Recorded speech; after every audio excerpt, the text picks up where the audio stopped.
today that we're going to go through. First of all, let me tell you who we've got. So we have Ryan McAllister, who is our social media manager. We have Matt Dickerson, our marketing manager, Jan Gilbert, our chief product officer, and myself. And for the agenda today, what we're going to be going through is some of the new reporting and features on Local Falcon, show you those. There have been a lot of questions lately about suspensions to business profiles from Google, and Jan has some insights on why that's happening and how to avoid it. Also, Google has made a few updates, and we have a new program. We have a new advisory board for Local Falcon called Falcon Link, which we want to show to you today. So, but that agenda is really quick. Those are just some very quick updates, and most of our program today is going to be Q&A. So I want to point out that you have two chat features in the Zoom webinar. One of them is the regular chat where you can reach Matt and me with questions that are like administrative things like I can't hear what Jan is saying, or like, can you send that link again, that kind of thing. But if you have questions for Jan around your business profile on Google, GMB, Local Falcon, how DBA works, any of those things, what you want to do is find the Q&A chat portion, and you can post your questions in there. Even if you're not posting questions today, I would suggest that you open up that panel, because you'll get to vote on other people's questions, and then at the end of the program, we'll take the questions that have the most votes, and we'll do those first, and we'll get through as many of them as we possibly can in the hour that we have today. So what I'd like to do is introduce to you, if you don't know him already, my favorite speaker in the world. He's so unique. Jan is extremely well regarded in the SEO world. He's one of only a handful of Google Platinum product experts. He is handpicked by Google for his knowledge and expertise in the product world on Google. He was the creator of Local Falcon, which is the original Google Maps grid tracking system, and it has a cult-like following. He's also our chief product officer at dbaPlatform. So please help me welcome Jan. Jan, we're so proud to have you every time you come and share your expertise with us. So where should we start? We have a bunch of stuff to talk about. Hi, everyone. Thank you for the intro, Sarah. Yeah, so we'll just, in case there's anyone new coming in, so we're just going to go over really quickly what Local Falcon does. Been around for a couple of years. We've scanned millions and millions of data points to help people figure out their rankings and to figure out the SEO task and what's working and what's not. We had major upgrades this last month, so there might have been some sticky points here and there, some things that weren't working properly because we migrated servers and things like that. But right now, everything is running smooth. It's all up to date. Things are even faster and better than before. So if you had some issues before, that should all be taken care of, and we're off to a better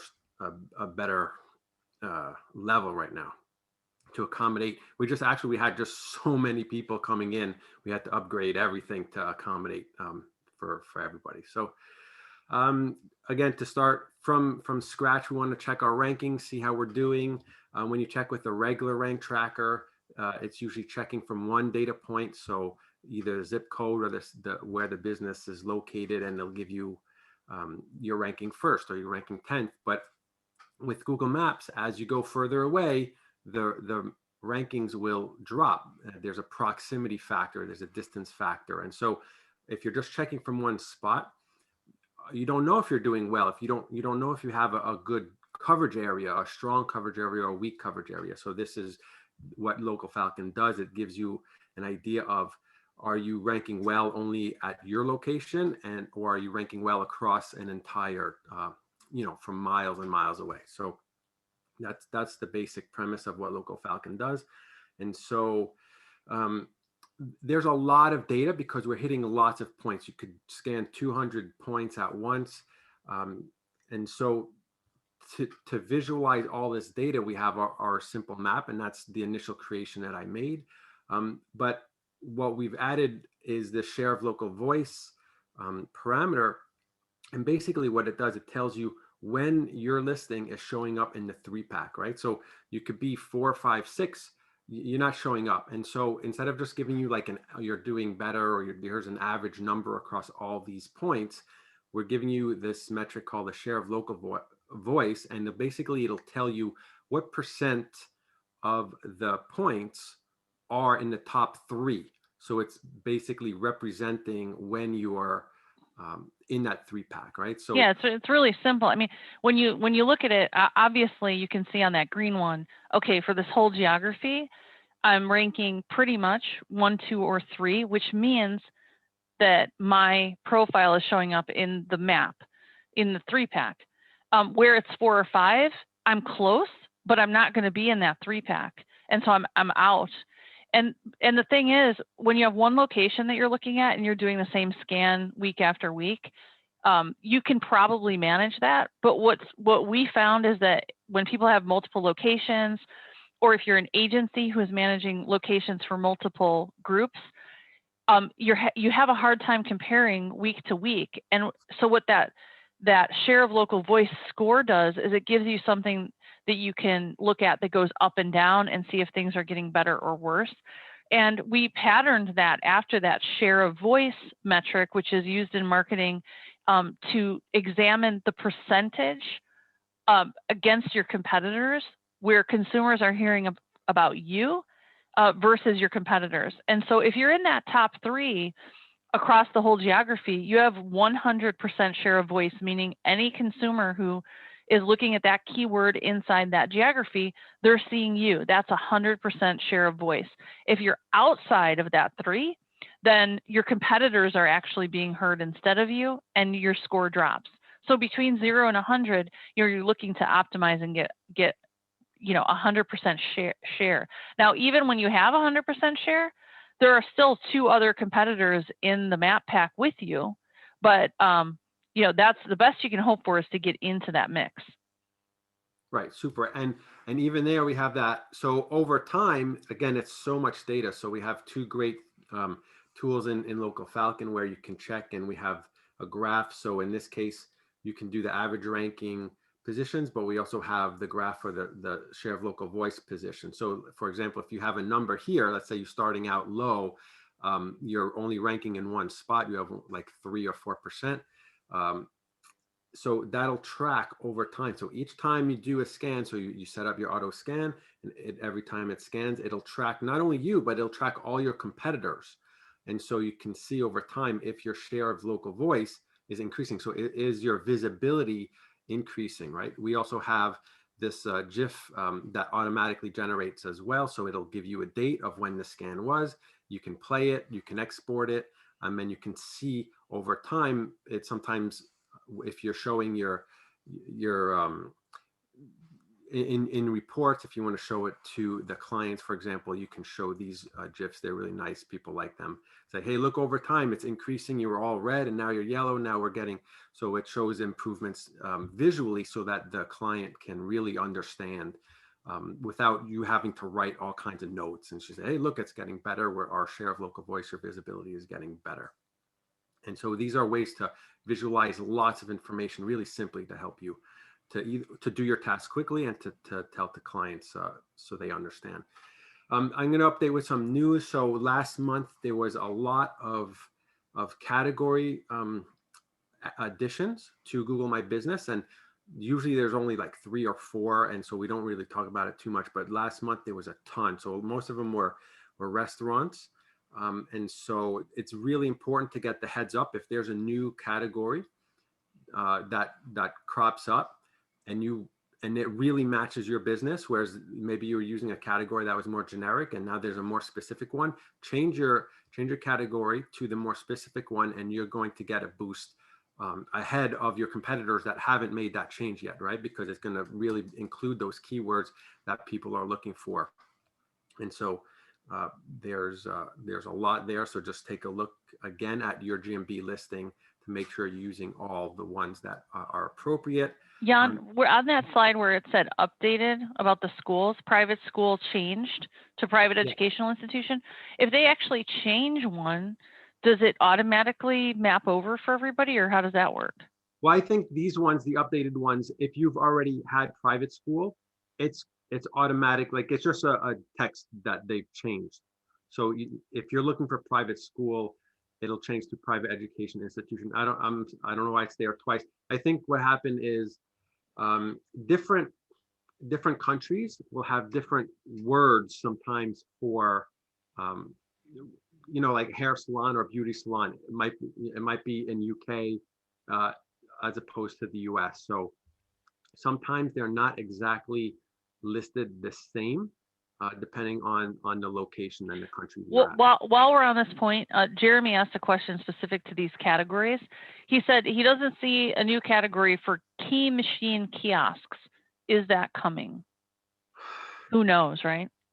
I think there is a key machine kiosk, but I know there's an issue with locksmiths where the kiosks are using the locksmith category. There is a kiosk category, I think, but they're also putting a locksmith category, which is really screwing around and making it hard for locksmiths because it's not a real locksmith, it's just a kiosk, right? So the product experts are aware and Google is aware. We've told Google in our Hangouts where the product experts come together and we say, hey, this is what we're seeing. These are issues that you might want to resolve, and they know about it. And it's up to Google to really change it. We put pressure on them when we see things like that. To go back to the categories, don't worry about adding as many categories that fit. So some people think there's category dilution. Oh, if I choose one and as my primary and I have 10 secondary categories, is it going to like reduce the effectiveness of the first one? And no, as long as they are all kind of related, like dentists have a lot of them, lawyers have a lot of them. As long as they're related, sometimes you have a business that has two services that are completely unrelated and you can't get two listings for that. Choose both of them. But what you'll have to do is to make sure that Google doesn't get confused is on your website, make sure you have service pages for each one. So I know there's a business up in Canada that in the summer they do like pools, and then in the winter they're like a gym or something like that. And so they might want to update their primary category depending on the seasonality of what they're selling primarily at that time. So don't worry about that too much. Just go through the list occasionally and make sure that new things comes up. So you want to try to get the jump on your competitors for that. You might also see in your GMB sometimes there's going to be a bunch of orange suggested items basically, and it's happening a lot in the services section, but sometimes it happens in the other sections as well, where Google will say, hey, other businesses have also put these as primary categories or services, and why don't you take a look? So if you can accept them all, or if you don't want them, or if they don't fit, you can view your updates and you can cancel them out. Once you cancel them out, Google will stop suggesting them. So it's good to go through them and take a look. But don't be worried about it if you see a whole bunch of automated stuff showing up on your account. It's just the system trying to learn from everybody else and apply things. So the avoiding suspension. So again, this is happening for the last few months. Google is really having trouble with spam, where what happens is there'll be a listing that exists, and someone will try to hijack it and make one edit at a time and say, oh, this was like a computer business that's closed, and so someone will try to grab it and change it into a plumber, and then change the name, and so Google is locking down some categories like service area businesses to try to avoid this kind of manipulation. And so, well, I know we've seen in our pro services where where we handle this for clients, our pro services department has seen where, you know, they've changed categories and gotten suspensions, that there's just a little bit more of that happening. Yeah, they're really tough on the service area businesses, plumbers, electricians, roofers, carpet cleaners, you know, things like that. So some tips here is, for most of the categories, if you're a brick and mortar, it probably won't apply here, but I still do this just in case.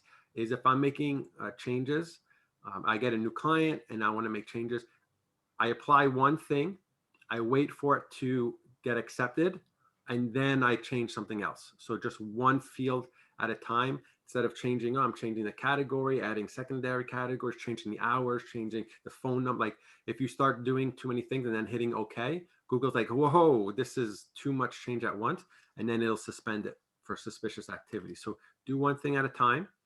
It takes longer. It takes a few minutes for it to go through. It's a pain, but it's better to do that and be sure, instead of getting suspended and then you have to wait 3 days to a week to get your listing back live, right? So, and the other thing, and I just saw this morning on the Google forum, where someone says, hey, I had a new listing. I just put in my verification card and then I started updating everything and I got suspended. If you have new listings, put all the information ahead of time, then try to verify your listing. Because once it's verified, Google doesn't like for you to change, especially the major fields, right? So you're creating a new business listing, add all the information as possible, then ask for verification. When you do that, then you just enter your code and you're good to go. You don't have to make any more changes to the listing. So do it before. So those would be two things if you're already listed, or if there's a new one. Here's just those two tips to making changes to this, like services and your description and that kind of stuff. Shouldn't it's very, very low risk of getting a suspension. So I wouldn't worry about making changes to those categories, to those fields, I mean. Last news is a couple weeks ago, there were ranking updates, and there was a lot of chatter, and there was lots of sites that monitor like the weather of SEO and ranking fluctuations and stuff like that. So Search Engine Roundtable, you can see, had a bunch of Google update, right? There's a bunch of them that came out last week. Some of them applied to local SEO. And you can see here, and I look at scans all the time. If you see scans in your account, for example, and you see lots of shifting around from the last week, the last couple of weeks, that's going to be normal. There's been ranking updates. So if you haven't looked, take a look, run a new scan, see what happened. But if you look at your trend reports and you see lines crossing all over the place, it's because there's been big shifts. I haven't seen a lot of information out there yet as to what has changed. There's been some people thinking that the keywords in the business name have been, their ranking factor has been reduced. So that's why there's a lot of keyword stuffing. Google is trying to get rid of keyword stuffing in the business titles.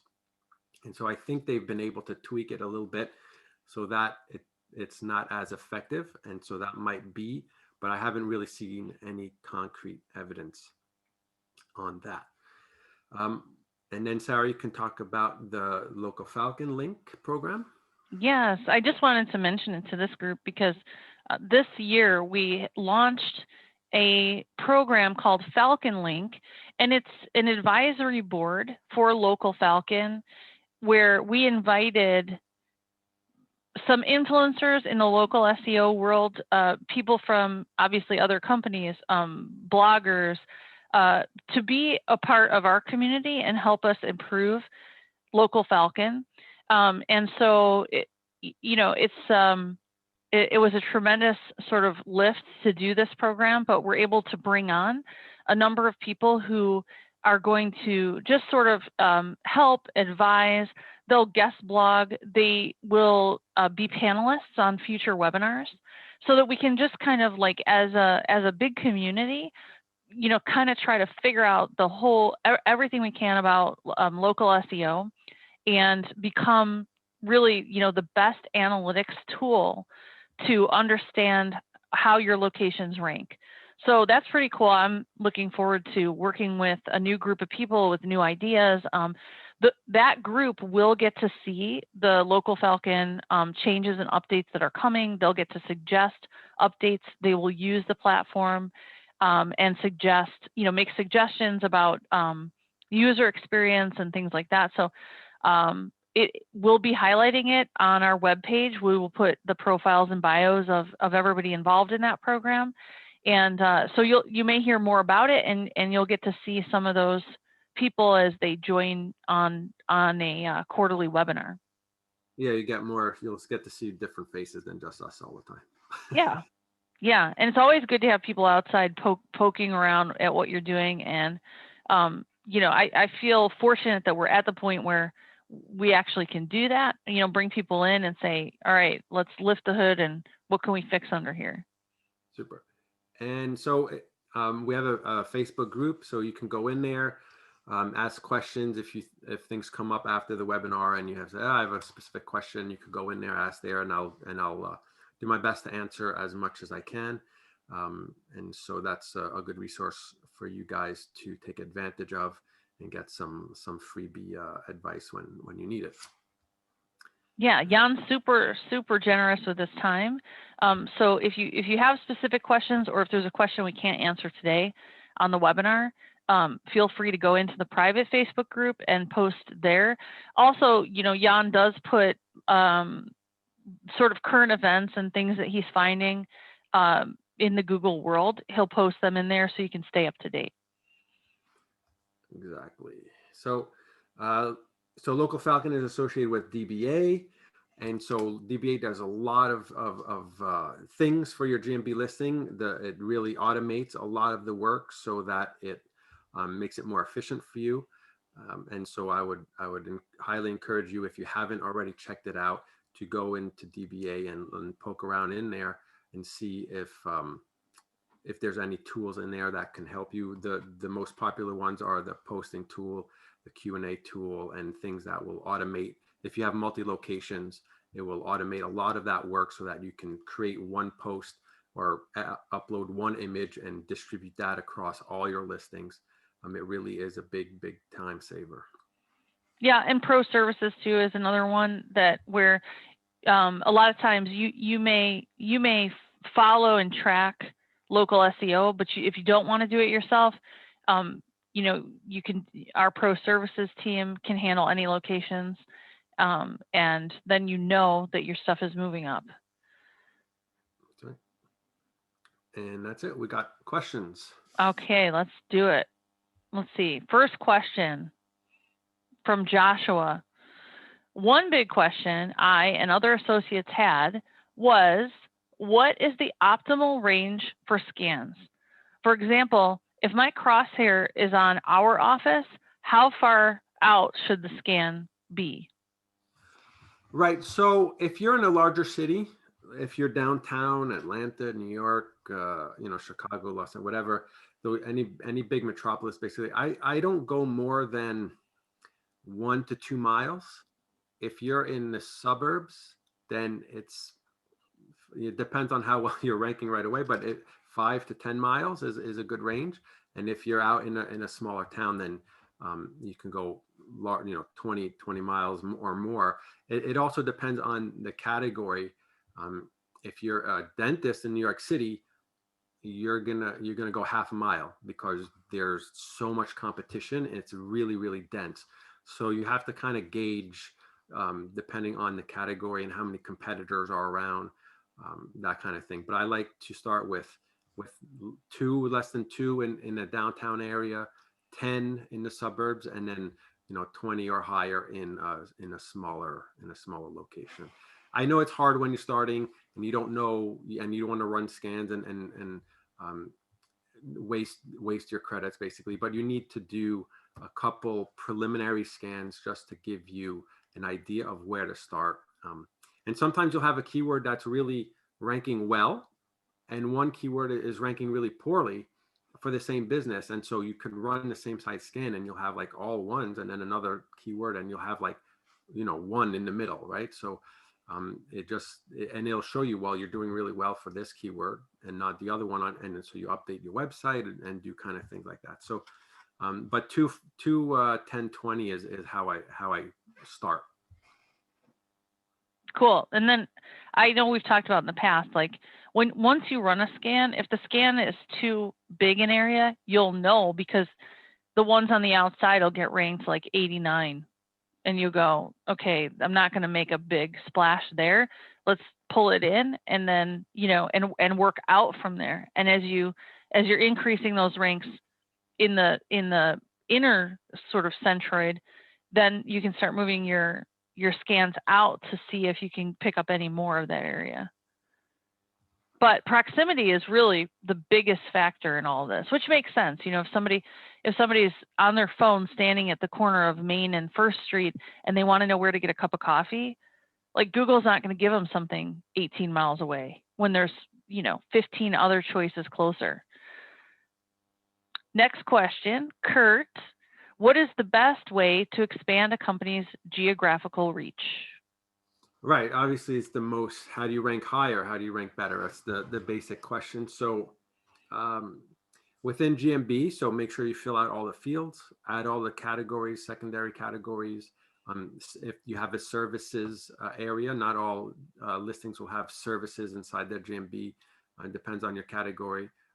Fill all that information out. Basically, fill out every single piece of information that GMB gives you, because basically you want to give the algorithm the more chance, as much chance as possible to be scanning your keywords and to help you out.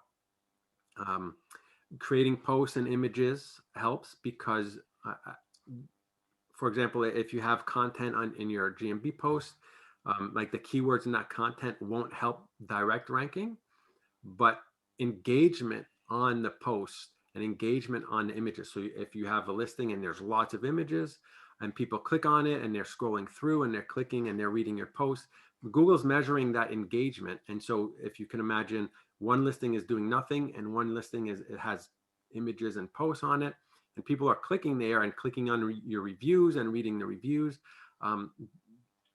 Google is basically going to be calculating all that stuff and saying, hey, this listing is getting engagement, people are interacting with it, it's probably more enticing, we're going to lift that one higher. So the more you fill out your GMB, the more information you add to it, the more points of interest that you put on it will help the GMB rank higher. Now, aside from the GMB, you have your associated website, which is a huge factor. And so you'll want to make sure that on your website, you're doing your basic SEO, like title tags, H1, H2, put in all the keywords there. Every service that you provide needs to have its own page. And so if you have different services in your GMB, make sure you have, or category on your GMB, make sure you have a page for each one of those services on your website, because each page will let you focus that page on that one specific keyword. If you're a dentist and you're doing teeth cleaning, make sure you have a teeth cleaning page and you have a dentures page and you have an implants page and that kind of thing, and link them from the main menu, obviously, but also link from your home page, because your home page is probably your strongest page on your website if it's getting all the backlinks. So make sure that within the content of the homepage, you're linking to those pages with good anchor text. Another thing you have to make sure to do is your citations. We have a citation service here at DBA. They call it table stakes at this point. Basically, you have to get as many, all your directories, even though people don't visit those directories, and you're going to see a lot of SEOs saying, oh, they don't count. We know they count. And I've done my own studies where, there's tons of directories that are Factual and Foursquare and all that kind of stuff that they'll push out information to different websites. The more information out there on the web, that Google can trust that information, right? So you have a new listing, there's a business name with an address. Google doesn't know if it's good or not, or real or not, But if it sees 20 other websites that have a name, an address, and a phone number that match, Google is going to say, hey, this business is mentioned in lots of different places. It's probably a real business. We trust that information more. We're going to rank it higher. So those are the three main things that you need to go and check. Now, obviously, at the high level, but that's what you got to do. And possibly Swiss in very niche applications, by connecting your inventory to your business profile, you'll pick up thousands of keywords through your inventory that you didn't have. And so while it doesn't increase your rank for the keywords necessarily that you're looking at, it brings a whole bunch of new keywords into the mix. So you get a ton more traffic that way. So that's another way to look at it. If you are a retail location with inventory, that is the project to work on, is connecting your inventory.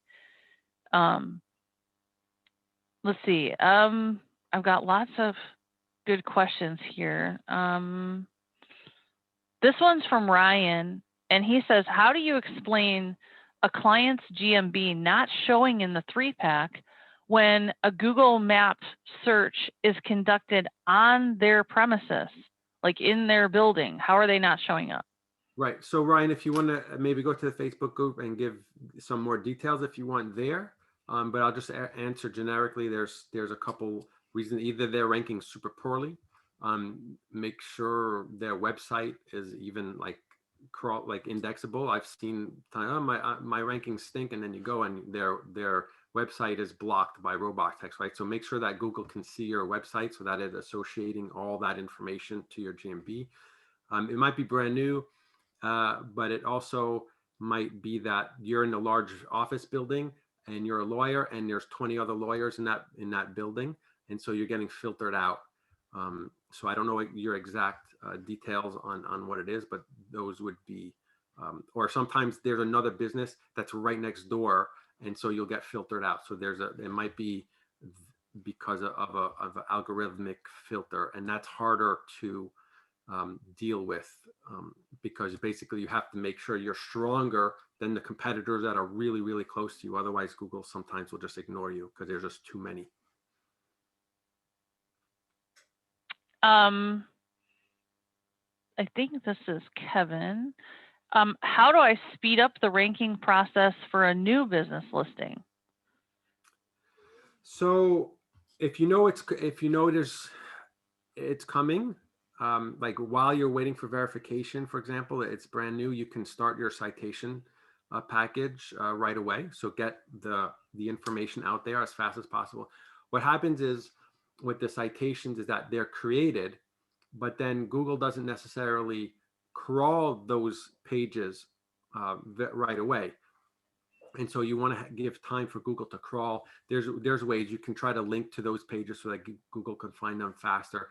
But that would be one way is to help Google find your citations as quickly as possible to give trust to that information.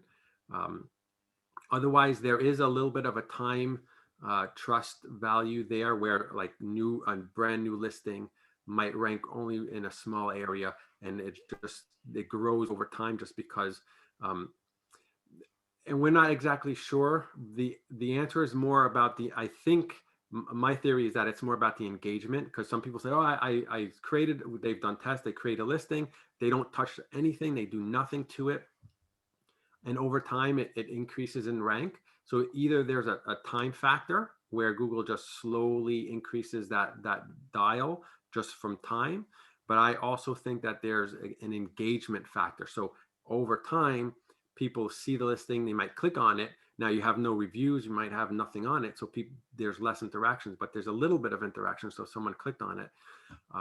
So try to increase the points of engagement like I was talking to before. So add all your images, you can't get reviews, it's brand new, but try to create some posts. Hey, we're coming soon, or we just opened, and create some of that engagement point on your listing so that when people see it, they can click and start accumulating that stuff faster. Cool. This is a question that Victor asked at the very beginning in the in the not Q&A chat, but he was looking for an update on the new GMB review removal tool launched by Google this week. You know anything about that? The GMB removal? No, I'm not sure. Review removal. Review? No, I don't know about that one yet. I'm just trying to think if maybe it's being called something else. Tell me like a little bit what it does, and it might, because when I'm in the Google Hangout, Google has weird names for everything, and Sarah will. The weirdest. So we're talking with Google, and they'll call it something, and then in the real world, people call it something else. So maybe I'm just missing the boat on that one. Yeah, like Google doesn't call Google My Business or GMB. They call it business profile listings on Google. I'm like, that's too long. Something else. Okay, let's see. All right, this is a test. So Rob asked, can you repeat the 3 things to focus on that you talked about? And related to that, Luke kind of re-asked this question. What's the best way to cover more ground and get more visibility? Local citations, reviews, more locations. So could you just review again what you think are the top things? Just name them off, Sure. Fill out your GMB profile 100%. Every single field you can. Do your citations and SEO your website. Cool. And can I just add to that and say, you need to have regular activity on there too. So once you do all those things, then make sure you have regular activity. Post, do Q&A, because Google likes to see that you didn't just do it once and leave it out there for a year, but that you're actually updating it, because they assume that if you're going into it and you know how to update it, that the information is better than if you're not. Yeah, perfect. Yeah, so that's fill out the fields plus create those posts to increase engagement. That's so I see in the question, this was Luke, right? So more locations, he's asking. You're not supposed to have more. I mean, if you're really opening up a real place, then yeah. So people have used, and I've seen on Twitter, people will share. I've just used Local Falcon to figure out where to open up a new location for one of my businesses, right? So they're ranking well across the city. Across the city, they scan the city. They already have 5 locations, and they'll scan across the entire city, and then they'll be like, well, this part of the city is red, and then they'll locate their new business location there in the middle, because they can't seem to expand into that. There's too much competition or anything. So if you're legitimately opening up a new location, you can use a scan like Local Falcon to see where are you not ranking well, because sometimes it's easier to push into some parts of the city as opposed to other ones because there's just higher competition. So you know what, I'm not getting the people from that area, they never see me, and you can run ads to that section of town. But you can also, if you're at that point where you're growing a business, and you can, I'm going to open up a new store there right in the middle where I'm doing really poorly, so that now I'm green across the whole area. Like your distribute, it helps you know where to distribute your places. But otherwise, if you're not supposed to open up a new listing at a new place. Like if you're a service area business, the rule that Google wants is you should be about 2 hours away. So if you're an electrician, you're not supposed to have another listing for your business within a 2-hour radius. Now, obviously, that it's not like a guideline, but that's something that they've said, that they, as a general rule, to try again to avoid the spam, because they're spammy listings they'll just create listings everywhere across the city. And so that's just something that they keep in mind to make sure that they're not too close to each other. Well, and somebody asked a question. A lot of people are putting questions in the chat instead of in the Q&A, so I'm trying to keep up with them over here too. But somebody did ask a question there about competitors. How to basically, I'm remembering the question because I can't find it anymore, but the question was about Local Falcon does have reporting on competitors, And how do you use that to like improve your ranking or whatever? Like, what do you do with that Oh, competitor piece? so the competitor report in Local Falcon is awesome. Like I don't have it up here, but if I could, we'll have to do a live thing. When you run one scan on your listing, it'll you could go to this competitor report page, and it'll tell you on that map. You know how I'm going to scroll up here. I don't have, sorry about your eyes. If you run, this is the moving GIF. So let's just go here. You run one scan on a competitor for your listing, it'll list every single competitor in the area, right? So it's right now we're ranking like 3rd here, but it's checking up to spot number 20. We have information of 1 to 20 for each one of these spots. So there's potentially like hundreds of competitors that are on the list that show up. And not only that, can you see, who's doing better? You go to the competitor report and you can say, hey, imagine this is my scan. I'm ranking 15th out of all the people, out of all the listings. I can click on the number 1, and the number 1 guy, I can see his map. And so you can not only see your coverage area, you can see the coverage area of every single person of every business listing in the scan area. So you could go and say, who's the top 3? Boom, boom, boom. And you can see, wow, they're ranking, they're like the best in the whole. They're dominating. Yeah. They're dominating. And so then you could go to their website, check out what they're doing, go to Ahrefs, check their backlinks, see what kind of backlinks they have. And so not only is it just telling you here, they're first and you're second and you're third, you can see, and you'll see like what parts of town they're doing well in, because the coloration will be different. And so the competitor report in Local Falcon is awesome. Just from one scan, you have so much data. And if you're in a service area business, that competitor report is mandatory, because what happens is with all the spammy listings of other people trying to move into your space, you will see new competitors popping up and taking map space, and you can tell that they're bogus. I mean, we've had that question many times where people will show Jan a listing and he'll say, you can tell this is bogus because of this, this, and this. And then you report them and you get them out of there. And you have to do that cleanup, unfortunately, if you're in the service area business, because everybody's trying to kind of move their location around to optimize, the visibility that they're getting. And it's just kind of a game that everybody's playing. So you really need to do it there. You won't notice so much on brick and mortar businesses that things change as much, but in the service area, I've seen those changes, and it's incredible. Competitors just eating away at your ranking. Dwayne asked, is there any benefit to using a Google Plus code on the website or using it within the structured data if there's any ambiguity in the address?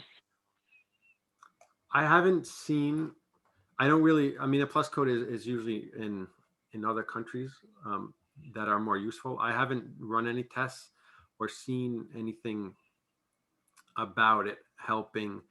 Usually if Google has information of where you're located, it knows. It doesn't really, you don't need to. But if you're doing schema on the website, and there's fields for that in the schema, add it in.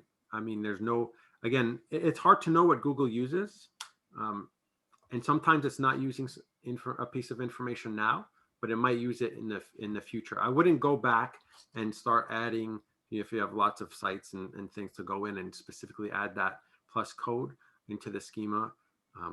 If I think it would be such a minuscule piece of information, but if you're starting and doing it, put it in your template so that it gets added in the future type of thing, or when you're making an update. I wouldn't go and proactively do it at this point.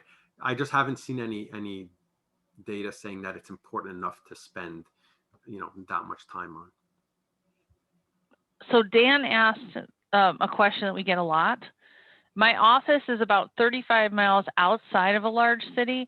What can I do so my GMB is more visible in a larger area? I'm only ranking close to my office. Yeah. So the general stuff that we've talked about, I think we covered a lot of it. Again, it's hard to know. Are you? I'm assuming it's a service area business. If you're trying to rank that far away, people aren't going to visit a store from 35 miles away usually. So some businesses will legitimately open up a new location, or rent a location so that they can put a new listing there. There's only a certain amount of distance you can go in to, if you're in the center of the city, it's easy to expand out. But if you're outside, it's hard to get in because the competition is so dense. And so that's why what I was talking to you about before is maybe open up another 2 hours away, give or take, and then get a new listing. It might cost you some money to rent a new space. But if you're, just a small space where you can, a legitimate address, not a PO box address, that's not allowed, to get a foothold into a new area so that you can expand from there.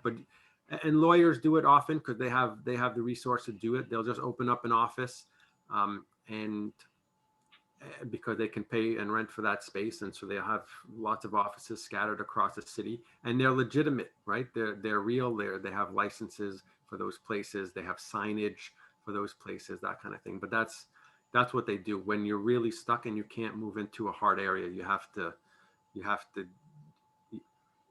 use some resources and try to go the real way to open up a new location. I have a question from Nathan.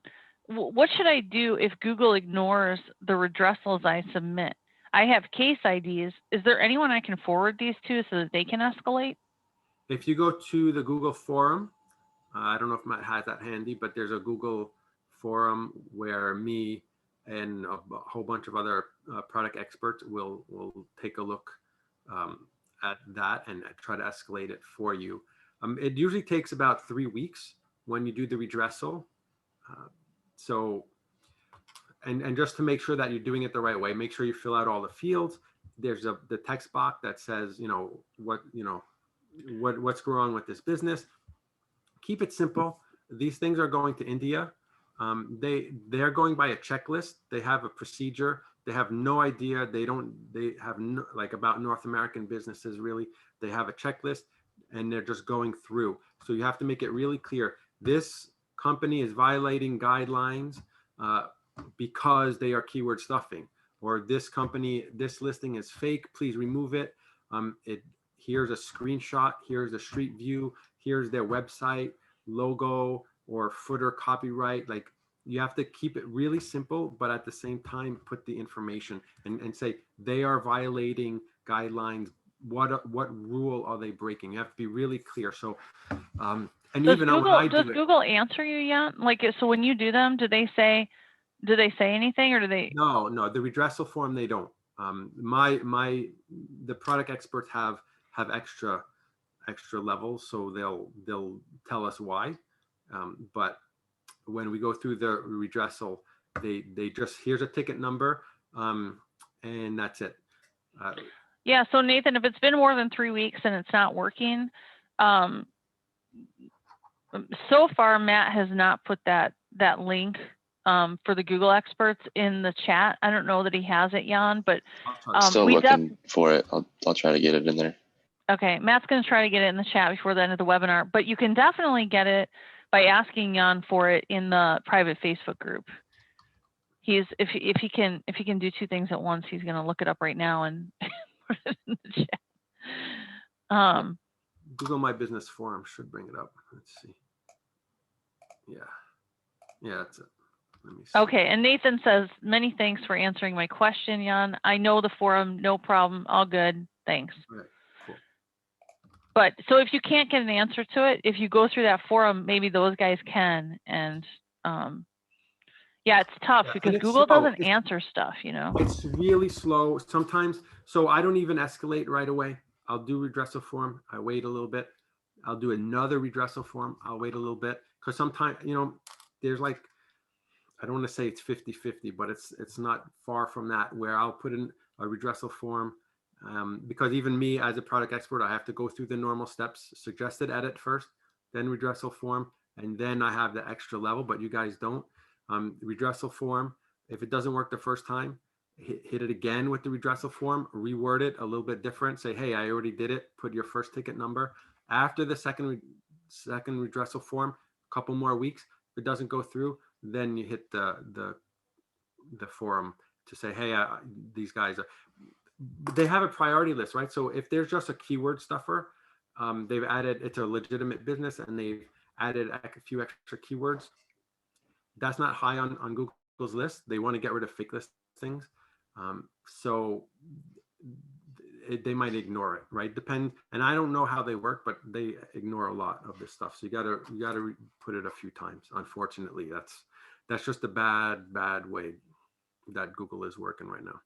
Okay, Jennifer asked, how are you today? On a scale of 1 to 10. I'm good. I'm 8. Great. 8. Okay.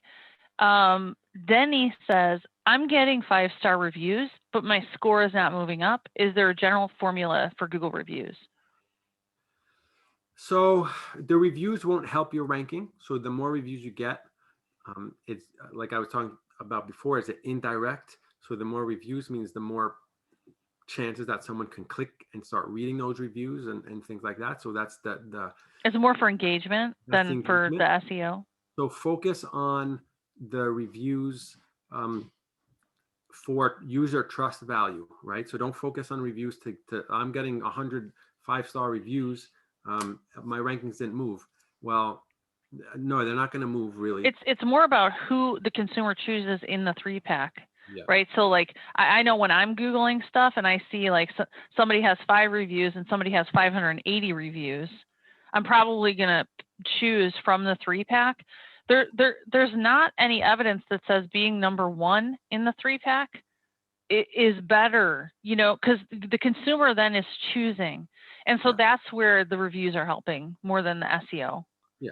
Yeah. We're looking at the screen right now. Like once you're on this 3-pack, and these are pretty close, but you can say, oh, this guy has 300 reviews. He's 4.5, but he has 190 at 4.8. Who are you going to pick? Well, everyone might be, they might pick something else. So you just those are pretty close, but a lot of times you see like 5 and 300. Yeah, on restaurants you got a lot. So there's big differences. Reviews are more for the people looking at your listing, potentially your potential customers. So make sure that you're answering them in a professional way. If you get a bad review, answer in a professional way. Make it look like that you care, right? Oh, I'm sorry that you had a bad time. Please give us a call. We'll try to make up for it. In a very professional all the time. If you get a 5-star review, thank you for leaving the review. It's harder when it's a restaurant and you're getting flooded with them, but try to answer every single review, reply to every single review possible. And I think we have the tool in DBA too. If you have multi-locations, you have to check all these locations all the time. In DBA, one spot, you can say, here's all the reviews that came in the last day, and you could boom, boom, boom, boom, answer them out. It's a lot faster. But yeah, reviews are for user trust, really. So this next question by Frank, I'm not sure that I know what it means, and it may have been specific to something that you were showing on the slides at the time. He said, I see the 3 variants that show the transparency of the Google map in the background, but even the strongest one is not visible to our liking. Would love a more defined view that shows the map behind the points. Okay, well I'll send that out to the developers. There's just to make sure in the settings, there's I'm not sure exactly what it is. There's a visibility map brightness level in the account settings. Oh, in the portal. So, okay. I think you're talking about that, right? So in Local Falcon, if you go into the account settings, there's a map brightness, and you can check that default level to make sure that it's at the highest one. Otherwise, we can we'll send it off to see if we can put the map background higher. I'm just a little bit, it's because you want to see the roads better, or it's hard to get an idea. Maybe, I don't know, maybe your screen brightness isn't strong enough. It's hard for me to know. So why don't you write an email to support and give a screenshot, and just to make sure that you're seeing the same thing that everyone else is seeing, so that we know we're on the same page. Cool. Adam says, my services on GMB keep changing. I've contacted Google, but they say I keep changing it, which is untrue. It always changes to the same service. For instance, snow removal service when I'm actually providing house cleaning services. What could be happening? Well, those are completely different ones. So, and you're saying service, so I'm assuming you mean category. So, I mean, people could try to be doing suggested edits, but I doubt it. You can, I would do a search for your business name plus snow removal and see if there's any websites out there that somehow have linked your business with that wrong category, because Google crawls all these sites, just like we were talking about the citations, and it'll automatically say, hey, this random site over here has a different phone number. Let's change the phone number on the GMB listing. And you're like, what the hell? Why are you doing that? But it does it sometimes. So do a search for your business name, or maybe address if it's not too specific. Like if your business name is a generic one and it's hard to bring up, business name, address, plus the snow removal. In Google, do that search, see what comes up. Maybe there's some sites out there that have somehow linked you with there, and then Google is crawling and automating that. To fix it, I don't think there's a way to do that in GMB. I would say, Adam, would you consider going into the snow removal business? Go to the community forum, and you can or use the normal get help first. Actually, go to the get help in your GMB listing and start a ticket through the normal support and say, hey, it's changing automatically. What's going on? They might be able to lock it for you, but I would try to find the source if possible, and maybe correct the source if there's a website that you can control somewhere. Oh, I've been waiting for a cars for sale inventory question. And here's one from Scott. Car tab listing. Any analytics coming from Google yet to show client if the tab is being used by customers? I'm going to say no. Yeah. And it's definitely being used by customers. Like, people have been waiting and waiting to get inventory on cars online. But I don't think, Jan, have you seen anything yet? I haven't seen that. The developers haven't said anything about the, we're still, so what happens is we're waiting on Google, right? We feed the information to Google for the inventory, but Google is controlling all that information. So it's whatever they give back to us. I think we have UTMs now that we can apply. So if you have the UTMs, you can go into your analytics and check that a little bit of the information yourself. We're trying to give you guys more control as much as possible, because we're only relying on Google, but you can put UTMs on. Well, and just to bring everybody else up to speed, the cars for sale is it's really a pilot program. It's similar to Swiss, which is the retail inventory program. Cars for sale is for car dealerships. It's a tab on the business profile that lists the inventory, and it does a live feed of all the inventory. And it is a pilot. Like, it includes cars, but not RVs, not motorcycles. It is a stripped down version as Google kind of gets some experience with the inventory aspect of vehicles. And so it is so new, and there's really only dealerships that we already have a relationship with through the agencies that DBA has a relationship with are even really on that program.